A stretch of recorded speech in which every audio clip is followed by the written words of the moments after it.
Duck and Percy enjoy their work at the harbor, pulling and pushing cars full of cargo to and from the quay.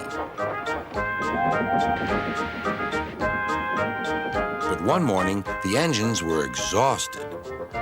The harbor was busier than ever.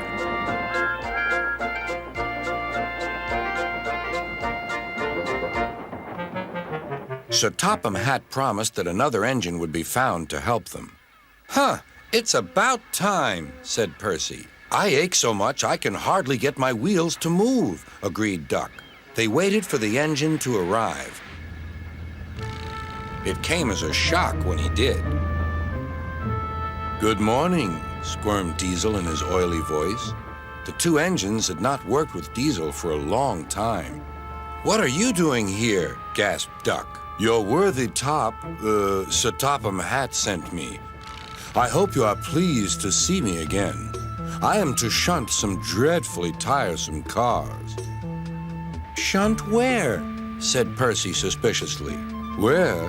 Why, from here to there," purred Diesel, "and then again from there to here.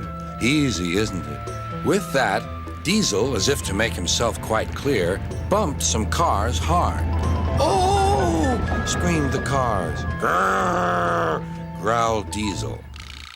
Percy and Duck were horrified. They did not trust Diesel at all. They refused to work and would not leave their shed. Sir Topham Hatt was enjoying his tea and iced bun when the telephone rang. "So there's trouble in the harbor yard? I'll be there right away." Diesel was working loudly and alone. Cargo lay on the quay. Ships and passengers were delayed. Everyone was complaining about Sir Topham Hatt's railway. Percy and Duck were sulking in their shed. "What's all this?" demanded Sir Topham Hatt. "We're on strike, sir," said Percy nervously. "Yes," added Duck. "Beg pardon, sir, but we won't work with Diesel, sir." "You said you sent him packing, sir." "I have to give Diesel a second chance," replied Sir Topham Hatt. "I'm trying to help you by bringing Diesel here. Now you must help me. He was the only engine available." Percy and Duck went sadly back to work. Next morning, things were no better. Diesel's driver had not put his brakes on properly, and Diesel started to move. He went bump straight into Percy. "Wake up there, Percy," scowled Diesel. "You have work to do." He didn't even say he was sorry to Percy. Later, Diesel bumped the cars so hard that the loads went everywhere. "What will Sir Topham Hatt say?" gasped Percy. "He won't like it," said Duck.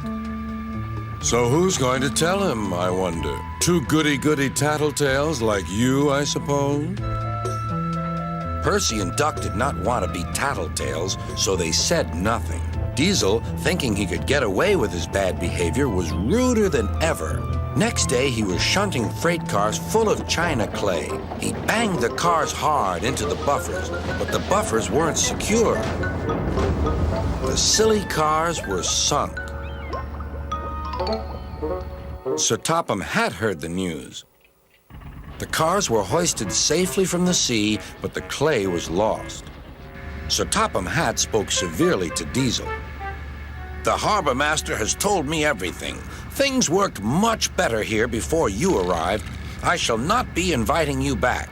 Now, Duck and Percy, I hope you won't mind having to handle the work by yourselves again." "Oh, no, sir. Yes, please, sir," replied the engines. Whistling cheerfully, they puffed back to work while Diesel sulked slowly away.